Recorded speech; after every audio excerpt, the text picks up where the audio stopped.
ষোলোই সেপ্টেম্বর সূর্যদেব রাশি পরিবর্তন করছে, নিজের রাশিকে ছেড়ে এবার প্রবেশ করবে বুধের রাশি কন্যা রাশিতে। বুধ হচ্ছে পরম মিত্র, অর্থাৎ পরম মিত্রের রাশিতে সূর্যদেব এবার 1 মাস অবস্থান করবে। সূর্যদেব এই 1 মাস 3টি নক্ষত্রের উপর অবস্থান করবে। 16ই সেপ্টেম্বর সূর্য যখন প্রবেশ করবে কন্যা রাশিতে, তখন নিজের নক্ষত্র উত্তরা ফাল্গুনী দ্বিতীয় চরণে থাকবে। এখানে 27শে সেপ্টেম্বর থাকবে। 27শে সেপ্টেম্বর সূর্যদেব প্রবেশ করবে হস্তা নক্ষত্রে। এই হস্তা নক্ষত্রের অধিপতি হচ্ছে চন্দ্রদেব। এবং 10ই অক্টোবর সূর্যদেব প্রবেশ করবে চিত্রা নক্ষত্রে, যার অধিপতি হচ্ছে মঙ্গলদেব। সূর্যদেবের রাশি পরিবর্তন এবং এই 3টি নক্ষত্রের গোচর, উত্তরা ফাল্গুনী, হস্তা নক্ষত্র, চিত্রা নক্ষত্র, এই 3টি নক্ষত্রের গোচরে সূর্যদেবের কী প্রভাব পড়বে সিংহ রাশির উপর, আজকে এই বিষয়ে বিশেষ আলোচনা করব। কোন দিক থেকে সাবধানে থাকতে হবে, আবার কোন দিক থেকে লাভ আসছে সিংহ রাশির, এই সমস্ত কিছু তুলে ধরব। 16ই সেপ্টেম্বরে সূর্যদেব রাশি পরিবর্তন করবে, প্রবেশ করবে কন্যা রাশিতে, এবং সেই সময় সূর্য আর শনির যে সমসপ্তম যোগটা ছিল, এই যোগটার অবসান হচ্ছে। আমি এই যোগের কথা অনেক ব্যাখ্যা করেছি এর আগের প্রত্যেকটি ভিডিওতে। এবার সূর্যদেবের যে পরিবর্তন হচ্ছে, এইখানটাতেও কিছু ভয়ানক যোগ তৈরি হচ্ছে, সেই যোগগুলো নিয়েও আজকে আলোচনার মাধ্যমে তুলে ধরব। সূর্য হচ্ছে মান, সম্মান, তেজ, ক্রোধ, অহংকার, ইগো। কারো জন্মকুষ্ঠিতে যদি সূর্যের অবস্থান খুব ভালো হয়, তাহলে প্রশাসন লেভেলে অনেক সুবিধা পায়। আর যদি সূর্য খারাপ হয়, তাহলে মান সম্মান হানানি হয়, মনোবল ভেঙে যাওয়া, ক্রোধ উৎপন্ন হওয়া, আত্মগ্লানিতে ভোগা। সূর্য মেষ রাশিতে উচ্চ হয় আর তুলা রাশিতে নীচ হয়ে যায়। সূর্য হচ্ছে পিতার কারক, সূর্য হচ্ছে আত্মার কারক। সমস্ত দর্শক বন্ধুদের জানাই আমাদের এই অ্যাস্ট্রো বাংলা চ্যানেলের মাধ্যমে নমস্কার, এবং সমস্ত নতুন দর্শকের কাছে যারা বহুদিন ধরে আমাদের প্রোগ্রাম দেখছেন, এখনও পর্যন্ত সাবস্ক্রাইব করেননি, তাদের কাছে বিশেষ অনুরোধ করছি, অবশ্যই চ্যানেলটি সাবস্ক্রাইব করবেন। এই চ্যানেলের সঙ্গে থাকুন, জ্যোতিষীয় সম্পর্কিত অনেক তথ্য জানতে পারবেন। গ্রহের গোচর সম্পূর্ণভাবে নির্ভর করে জন্মকুষ্ঠির গ্রহের দশা এবং গ্রহের অবস্থানের উপর। আমরা যে ফল প্রকাশ করছি, এটা আমাদের একটা প্রচেষ্টা মাত্র, এটা সম্পূর্ণভাবে জন্মকুষ্ঠির উপর নির্ভর করবে, এটা একটা জেনারেল প্রিডিকশন। সূর্যদেবের এই গোচরের ফল আপনারা লগ্ন হিসাবেও দেখতে পারেন, আবার চন্দ্র রাশি হিসাবেও দেখতে পারেন। সিংহ রাশির ক্ষেত্রে যাদের বর্তমানে সূর্যের দশা, সূর্যের মহাদশা, সূর্যের অন্তর্দশা চলছে, তাদের জন্য আজকের আলোচনাটা খুব গুরুত্বপূর্ণ হতে যাচ্ছে।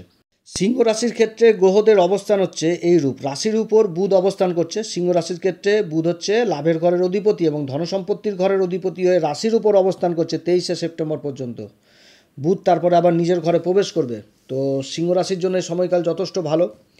সিংহ রাশির জন্য রাশির যে অধিপতি সিংহ রাশির সূর্যদেব 16ই সেপ্টেম্বর আবার নিজের রাশিকে পরিবর্তন করে প্রবেশ করবে কন্যা রাশির দ্বিতীয় ঘর, ধনসম্পত্তির ঘর। সিংহ রাশির ক্ষেত্রে সূর্যদেবের এই অবস্থান যথেষ্ট ভালো। তবে এই কন্যা রাশিতে আগে থেকে অবস্থান করছে কেতু, চন্দ্রদেবের নক্ষত্র হস্তা নক্ষত্র, এবং কেতুর সাথে সূর্যদেবের জুতি তৈরি হচ্ছে, আর জুতিতে তৈরি হচ্ছে গ্রহণ যোগ। এই ঘরে আবার শুক্রদেব অবস্থান করছে 18ই সেপ্টেম্বর পর্যন্ত। 18ই সেপ্টেম্বর শুক্রদেব মানে 18ই সেপ্টেম্বরের পরে আবার রাশি পরিবর্তন করে নিজের রাশি তুলা রাশিতে প্রবেশ করবে, যেটা সিংহ রাশির ক্ষেত্রে পুরুষার্থ পরাক্রমের ঘর। রাশির সপ্তম ঘর কুম্ভ রাশি, এই ঘরে শনিদেব অবস্থান করছে। দেবগুরু বৃহস্পতির নক্ষত্র পূর্বা ভাদ্রপদে বক্রী অবস্থায় রয়েছে। এবং রাশির অষ্টম ঘর মীন রাশি, এই ঘরে রাহুদেব অবস্থান করছে, শনিদেবের নক্ষত্র উত্তরা ভাদ্রপদে। রাশির কর্মের ঘর, যেটা দশম ঘর বৃষ রাশি, স্থির রাশি, এই ঘরে অবস্থান করছে দেবগুরু বৃহস্পতি। দেবগুরু বৃহস্পতির আবার শুভ দৃষ্টি পড়ছে রাশির অধিপতি সূর্যদেবের উপর এবং কেতুর উপর। রাশির লাভের ঘর একাদশ ঘর, এই ঘরে অবস্থান করছে সিংহ রাশির ক্ষেত্রে কারক গ্রহ মঙ্গল, এবং মঙ্গলের চতুর্থ দৃষ্টি পড়ছে এই রাশির অধিপতি সূর্যদেবের উপর, কেতুর উপর। আর এরকমই হচ্ছে এই 16 তারিখ থেকে সূর্যদেবের যে পরিবর্তন, এই 16 তারিখ থেকে এই গ্রহদের এই রকমই অবস্থান সিংহ রাশির ক্ষেত্রে তৈরি হচ্ছে। সিংহ রাশির ক্ষেত্রে যে গ্রহণযোগটা তৈরি হচ্ছে, দ্বিতীয় ঘর ধনসম্পত্তির ঘর, আমাদের মুখের বাণীর ঘর, তো এই ঘরে সিংহ রাশিকে কিন্তু যথেষ্ট ভালো রেজাল্ট দিবে। আবার কিছু ক্ষেত্রে সিংহ রাশিকে সাবধানেও থাকতে হবে। 16ই সেপ্টেম্বর সূর্যদেব নিজের নক্ষত্র উত্তরা ফাল্গুনী দ্বিতীয় চরণে অবস্থানগত এই সূর্যদেব কন্যা রাশিতে প্রবেশ করবে। কন্যা রাশি হচ্ছে সমরাশি, মিত্র রাশি। এই ঘরের যে গোচরটা, এই গোচরটা কিন্তু যথেষ্ট ভালো হবে। 16ই সেপ্টেম্বর থেকে 27শে সেপ্টেম্বর পর্যন্ত এই নক্ষত্রে অবস্থান করছে সূর্যদেব। ধনসম্পত্তির ব্যাপারে থেমে থাকা অনেক কাজ উদ্ধার হবে। এ সময় পৈতৃক সম্পত্তিজনিত যে বিবাদগুলো, সেই বিবাদগুলোর অবসান হবে। আত্মীয় স্বজনদের সাথে যে বিবাদ পৈতৃক সম্পত্তি নিয়ে, এই অমীমাংসিত কাজগুলো মীমাংসিত হবে এই সময়। এবং জাতক কিংবা জাতিকা পৈতৃক সম্পত্তি লাভ করবে এই সময়। এই সময়কালে সমাজে যথেষ্ট মান সম্মান বৃদ্ধি পাবে এবং আত্মীয় স্বজনদের সাথেও সম্পর্ক এই সময় যথেষ্ট ভালো থাকবে। আবার এই সময়কালে কর্মক্ষেত্রে যথেষ্ট উন্নতির যোগ রয়েছে এবং সরকারের দিক থেকে থেমে থাকা কাজগুলো যথেষ্ট উদ্ধার হবে। যারা বহুদিন ধরে সরকারকে মাল সাপ্লাই দিচ্ছেন, বিল আটকে গেছে, এরকম বিল পাওয়ার সম্ভাবনা থাকছে এই সময়। এ সময় যারা সরকারি কিংবা বেসরকারি কর্মের জন্য চেষ্টা করছেন তাদের কর্মলাভের সম্ভাবনা রয়েছে, প্রবল সম্ভাবনা রয়েছে। তবে এই সময়কালে কাউকে অন্ধের মতন বিশ্বাস করবেন না এবং নিজের কোনো জিনিস অথরাইজ ছাড়া দিতে যাবেন না। এরপরে 27শে সেপ্টেম্বর সূর্যদেব প্রবেশ করবে চন্দ্রদেবের নক্ষত্র হস্তাতে। সিংহ রাশির ক্ষেত্রে চন্দ্রদেব হচ্ছে দ্বাদশ ঘরের অধিপতি এবং এই হস্তা নক্ষত্রে আবার কেতুও অবস্থান করছে। তো এই সময় যে গ্রহণযোগটা, এর একটা বিশেষ প্রভাব কিন্তু সিংহ রাশির উপর পড়বে। বিশেষ করে নিজের শরীর স্বাস্থ্যের উপর যথেষ্ট খেয়াল রাখতে হবে। তবে এই যে সূর্য আর কেতু একই নক্ষত্রে অবস্থান করছে, এর মধ্যেও কিন্তু আবার দুটো খুব ভালো দিক তৈরি হয়েছে। যেমন 18 তারিখে শুক্রদেব রাশি পরিবর্তন করে নিজের রাশি তুলা রাশিতে প্রবেশ করবে, যেটা পরাক্রম পুরুষার্থের ঘর। এবং বুধ আবার 23শে সেপ্টেম্বর রাশি পরিবর্তন করে নিজের উচ্চ ঘরে এই ঘরে অবস্থান করবে। আর সূর্যদেবের সাথে শক্তিশালী বুধাদিত্য যোগ তৈরি যাচ্ছে। আর এই যোগের উপর মঙ্গলেরও দৃষ্টি থাকবে, আবার বৃহস্পতি দেবের দেবগুরু বৃহস্পতির শুভ দৃষ্টি থাকবে। এই সময়টা খুব ভালো সিংহ রাশির জন্য অপেক্ষা করছে। এই সময়কালে যারা কথাবাচক, যারা ওকালতির কাজ করছেন, যারা সেলসের কাজে যুক্ত রয়েছেন, যারা ম্যানেজমেন্টের কাজে যুক্ত রয়েছেন, যারা ব্যাংকিং সেক্টরে রয়েছেন, যারা প্রশাসন লেভেলের উচ্চ পদস্থ কর্মচারী, তাদের প্রমোশনের সম্ভাবনা থাকছে এই সময়। তবে এই সময়কালে ব্যয় জিনিসটাও যথেষ্ট হবে। তার সাথে যারা ব্যবসা, নতুন ব্যবসা করবেন, তাদের ব্যবসা মানে নতুন ব্যবসার সন্ধান পাবে এবং ব্যবসা ক্ষেত্রে একটা পুঁজি ইনভেস্ট হবে এই সময়। যারা ইম্পোর্ট এক্সপোর্টের ব্যবসার সাথে জড়িত রয়েছেন তাদের জন্য আবার যথেষ্ট ভালো। যারা বিদেশে কর্মরত কিংবা বিদেশে যাওয়ার চেষ্টা করছেন তাদের জন্য এই সময়কাল যথেষ্ট ভালো। আবার যারা ব্যাংকিং সেক্টরে বহুদিন ধরে বাইরেই পড়ে রয়েছেন তাদের আবার পরিবর্তন হয়ে বাড়ির পাশে আসার যোগ রয়েছে। তবে এই সময়কালে এই নক্ষত্রে যেহেতু কেতু আর সূর্যের অবস্থান, শারীরিক দিক থেকে যথেষ্ট সাবধানে থাকতে হবে। আঘাতজনিত সমস্যা হতে পারে। এই সময়কালে আত্মীয় স্বজনদের সাথে আবার মতবিরোধ হওয়ার সম্ভাবনা থাকছে। অক্টোবরের 9 তারিখ সূর্যদেব প্রবেশ করবে মঙ্গলদেবের নক্ষত্র চিত্রাতে। সিংহ রাশির ক্ষেত্রে মঙ্গলদেব হচ্ছে রাশির মানে সিংহ রাশির সুখের ঘর, চতুর্থ ঘর যেটা, আর ভাগ্যের ঘর যেটা নবম ঘর, এই দুটি ঘরের অধিপতি হয়ে লাভের ঘরে অবস্থান করছে এবং মঙ্গলের চতুর্থ দৃষ্টি পড়ছে রাশির অধিপতি উপর।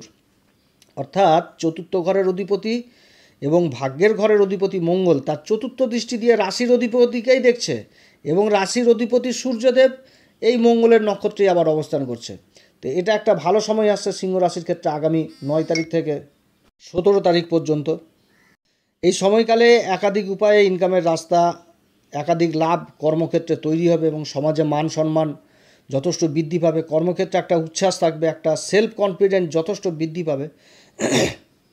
তবে মঙ্গল আর সূর্য দুটি কিন্তু অগ্নিতত্ত্ব। তো এই সময়কালে মনের মধ্যে আবার জেদ, তারপরে ক্রোধ, এগুলো কিন্তু উৎপন্ন হবে। অতএব এগুলো দিক থেকে কিন্তু সাবধানে থাকতে হবে। তারপর আবার বাণীর ঘরে সূর্যদেব অবস্থান করছে, অর্থাৎ কর্মক্ষেত্রে নিজের বাণীকে এমনভাবে সবার সামনে প্রকাশ করতে হবে যাতে আপনার না হওয়া কাজ অতি সহজে হাসিল হয়। এদিকে যথেষ্ট খেয়াল রাখতে হবে। এই সময়কালে যারা খাবারের কাজের সাথে যুক্ত রয়েছেন, যারা যে কোনো খাবারের প্রোডাক্টের কাজে যুক্ত রয়েছেন, যারা হোটেল ব্যবসার সাথে যুক্ত রয়েছেন, যারা ধান চাল গমের স্টক ব্যবসার সাথে যুক্ত রয়েছেন, যারা কৃষিকাজের সাথে যুক্ত রয়েছেন তাদের জন্য বিশেষ ভালো হতে যাচ্ছে।